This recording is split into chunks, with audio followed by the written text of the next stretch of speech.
Hello guys, welcome back to my channel. मैं हूं आपका दोस्त दीपक जैन।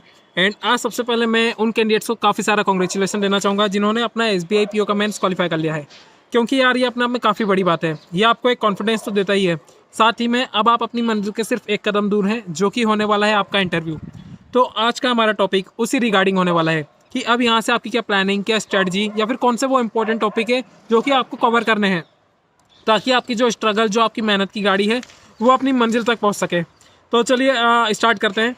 एंड सबसे पहले मैं आपको यही बताना चाहूँगा कि याद रखिएगा, इंटरव्यू में इंटरव्यूअर का मेन फोकस सिर्फ आपका नॉलेज चेक करना नहीं होगा, क्योंकि उसे भी पता है कि जो कैंडिडेट अपना प्री क्वालिफाई करके, अपना मेंस क्वालिफाई करके लाखों बच्चे की भीड़ में से निकल के यहाँ तक पहुँचा है, तो उसमें डेफिनेटली नॉलेज है। लेकिन यहाँ पे इंटरव्यूअर का मेन मोटिव ये होगा कि आपके नॉलेज के साथ साथ आप ये चेक करना कि क्या आप उस नॉलेज को एग्जीक्यूट कर पाते हैं, क्योंकि अब आप वो कैंडिडेट है जो कि एक ऑर्गेनाइजेशन को रिप्रेजेंट करने वाले हैं। तो वहाँ पे वो आपके नॉलेज के साथ साथ आपके मतलब पर्सनालिटी, आपका बात करने एंड बात रखने का तरीका, आपकी डिसीजन मेकिंग कैपेबिलिटी, या फिर कहूँ तो आपकी जो बिहेवियर है, ये सब चीज़ें आपका चेक करना चाहेगा, जिसके लिए लेता है वो आपका इंटरव्यू। एंड इसमें वो आपसे क्वेश्चन एंड क्वेश्चन के क्रॉस क्वेश्चन पूछेगा, ताकि वो ये जान सके कि जब चीज़ें आपके हाथ में नहीं है तब आप चीज़ों से कैसे डील करते हैं, कैसे उन चीज़ों को हैंडल करते हैं। तो इसी रिगार्डिंग मैं ये कहना चाहूँगा कि इंटरव्यू में आपका सबसे इंपॉर्टेंट हथियार कुछ होने वाला है, वो होने वाला है आपका कॉन्फिडेंस। ठीक है। एंड इसके अलावा इंटरव्यू में आपकी हर एक छोटी चीज़ बहुत मायने रखेगी। लाइक आपके वहाँ पे एंटर करने से लेकर आपका विश करने का तरीका, आपका बैठने से पहले उनसे पूछना, या जाने से पहले उन्हें थैंक यू कह के जाना, या आपका ड्रेसिंग कोड, आपका मतलब शू पॉलिश होने चाहिए, आपका जो टाई वगैरह या फिर ब्लेजर या कोट जो भी पहना है, तो हर एक चीज़ आपका बहुत ज़्यादा मायने रखेगी, जो कि आपकी पर्सनैलिटी को रिप्रेजेंट करेगी। एंड इसके अलावा अब मैं बात करने वाला हूँ वो इंपॉर्टेंट टॉपिक जो कि आपको बिल्कुल भी स्किप नहीं करने हैं इंटरव्यू में जाने से पहले। तो सबसे पहले मैं बात करूँ तो अगर सबसे पहले इंटरव्यू में सबसे पहला क्वेश्चन जो स्टूडेंट को मैक्सिमम फेस करने को मिलता है, वो होता है tell me about yourself.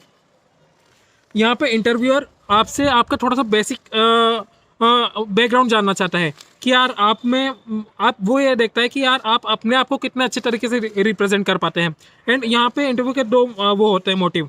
यहाँ पे इंटरव्यूअर एक बात तो ये जानना चाहता है, आप अपनी जो इन्फॉर्मेशन देते हैं वो आप उसमें खुद के ऊपर कितने श्योर है, कितने कॉन्फिडेंस है, आप अपनी जो बातें रखी हैं वो जेन्युइन है या नहीं। एंड दूसरी बात, वो आपसे इन्हीं में से क्रॉस क्वेश्चन करना चाहता है। हाँ, जैसे कि एग्जांपल के लिए बताता हूँ, जैसे कि जब आप अपना बेसिक डिटेल जाते हैं तो दो तीन जो बेसिक क्वेश्चन है वो डेफिनेटली आपसे ही बनने ही वाले हैं।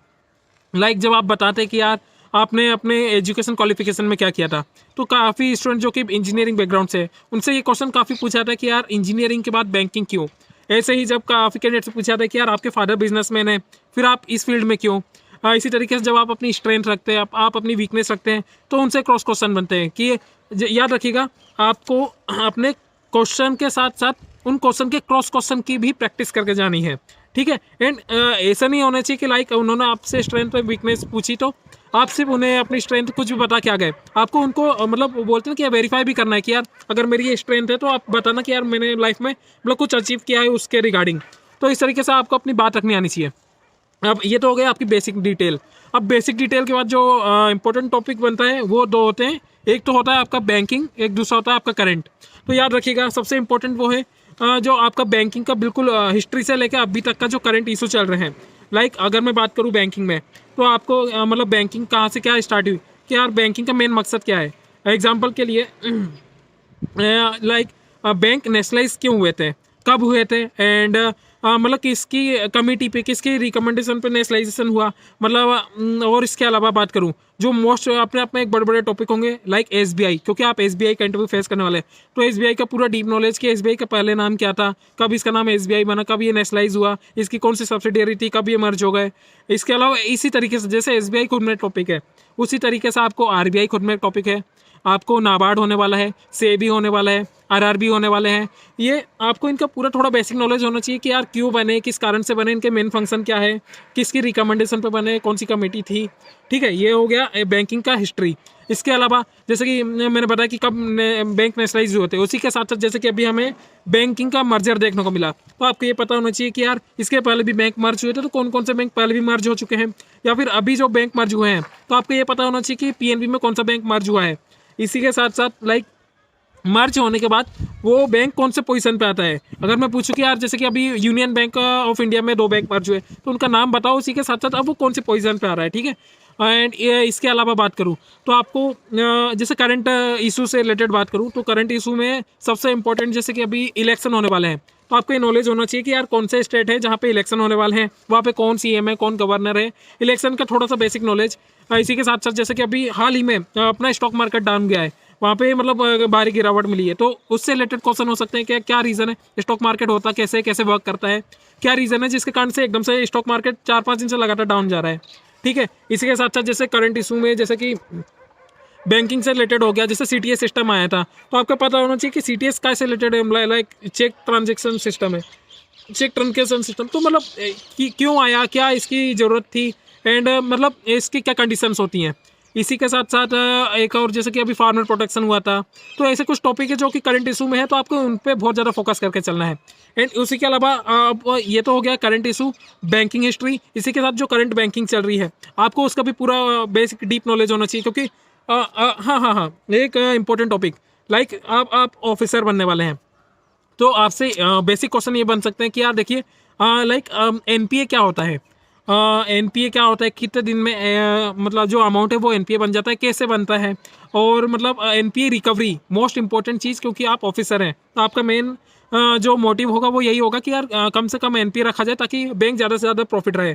तो कुछ क्वेश्चन ये भी बनते हैं कि यार बैंक प्रॉफिट कैसे कमाता है, तो आपको इसका पता होना चाहिए कि यार बैंक को आखिर प्रॉफिट कहाँ से मिलता है।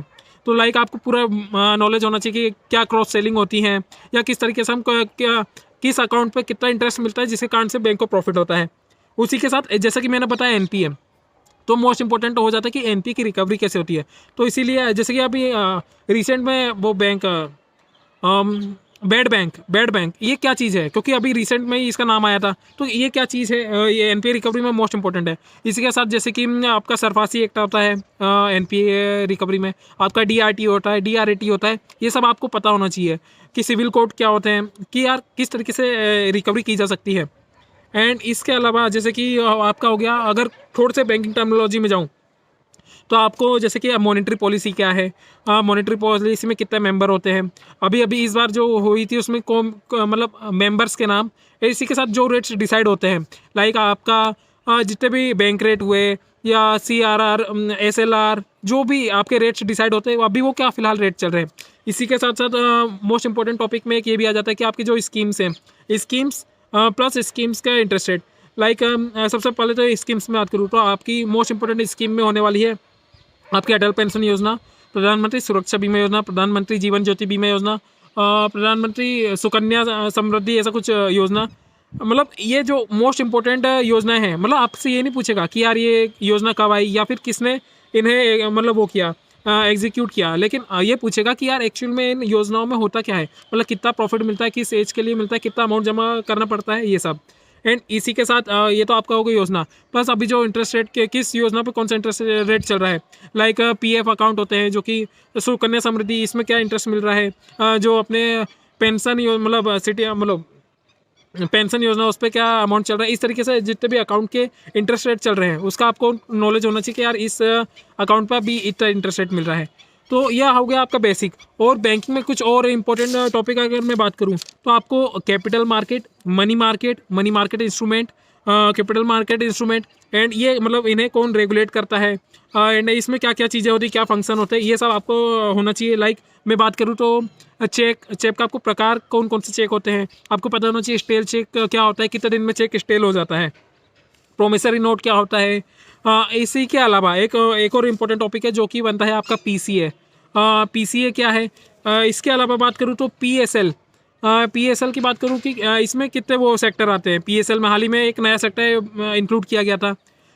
एंड बजट क्या होता है, इन्फ्लेशन क्या होते हैं, बजट कब आता है, कौन रखता है, अपने यूनियन मिनिस्टर कौन कौन है, ये सब आपके हो जाते हैं मोस्ट इंपॉर्टेंट टॉपिक। एंड इसीलिए ध्यान रखिएगा ये जितने भी मैंने टॉपिक बताए इनमें से मतलब ऐसे टॉपिक नहीं है कि बहुत ज़्यादा आपका टाइम ले ले, ये एक ऐसे टॉपिक है जो कि कुछ टाइम में आपके बहुत जल्दी स्पीडली कवर हो जाएंगे, इवन काफ़ी जनों के तो कवर हो रखे होंगे।